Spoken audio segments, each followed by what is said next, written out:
Meet Uncle Sam. He has a lot of bills to pay. Almost $4 trillion worth every year. Uncle Sam's income is a little over $2 trillion per year. To make up the difference, the deficit, he does what most Americans do. He borrows money. When Uncle Sam takes out a loan, he calls it a bond. Bonds can be held by banks, investors, or even foreign governments.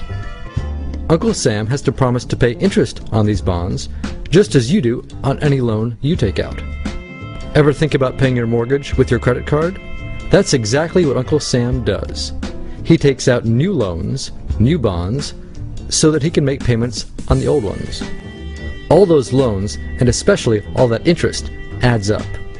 Right now, Uncle Sam owes about $14 trillion. To put that in perspective, 14 trillion is about the same as the national GDP, the total value of all the goods and services produced by the American economy in an entire year. It's such a huge amount of money that Uncle Sam is starting to run out of people to borrow from, and he's having trouble just paying the interest on his loans. The obvious solution would be to either cut spending or increase taxes.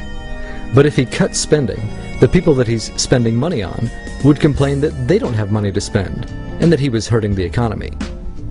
If he tried to raise taxes enough to close this gap, not only would people definitely have less money to spend, he'd probably have riots on his hands. So Uncle Sam chooses the easy way to make money. Just make it. He calls up the Federal Reserve, which is our central bank, and, like magic, dollars are created and deposited in banks all around America. The problem is that the more of something there is, the less it's worth. Same goes for the US dollar. The more dollars there are, the less each one will buy. That's why commodities like gasoline, food, and gold become more expensive when Uncle Sam does his money-making magic. The commodities aren't really worth more. Your money is just worth less. That's called inflation. Remember the foreign governments that lent money to Uncle Sam? When they lent money to the American government, something interesting happened. It made the US look richer, and their countries look poorer. When a country looks poor compared to America, $1 of our money buys a lot of their money. So they can pay their workers only a few pennies a day. With such low labor costs, they can sell their products in America for lower prices than any American manufacturer can. The easiest way for American companies to compete is to move their factories overseas and pay their workers a few pennies a day too. This contributes to a recession. Americans lose their jobs, stop paying taxes, and start collecting government benefits like Medicaid and unemployment. This means that Uncle Sam has even less income and even more expenses. At the same time, the people who still have jobs are desperate to keep them, so they tend to do more work, but not to get paid anymore. When your dollars are worth less, and you're not earning more of them, that's called stagflation. And this is why Uncle Sam is in a catch-22.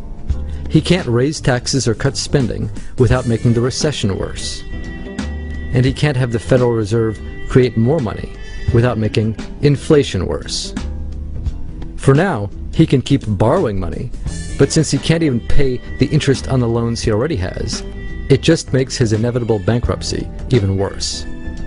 Whether it's in 2 months or 2 years, the day will come when Uncle Sam can no longer pay his bills. When that happens, the banks, investors, and foreign governments who are counting on that money won't be able to pay their bills. You see, just like Uncle Sam, governments, banks, and corporations don't actually have much money. Mostly, all they have is debt to each other. If one link in the debt chain stops paying, defaults, the whole thing falls apart. If investors can't pay their bills, corporations won't be able to pay their employees.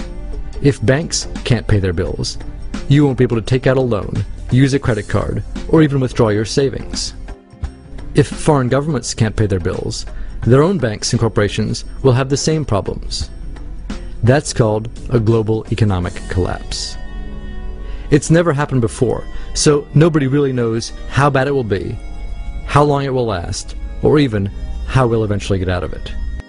The house of cards has already been built. There's no painless way to dismantle it now. All we can do is to educate each other about what's actually going on, and to prepare for what may be very extraordinary circumstances.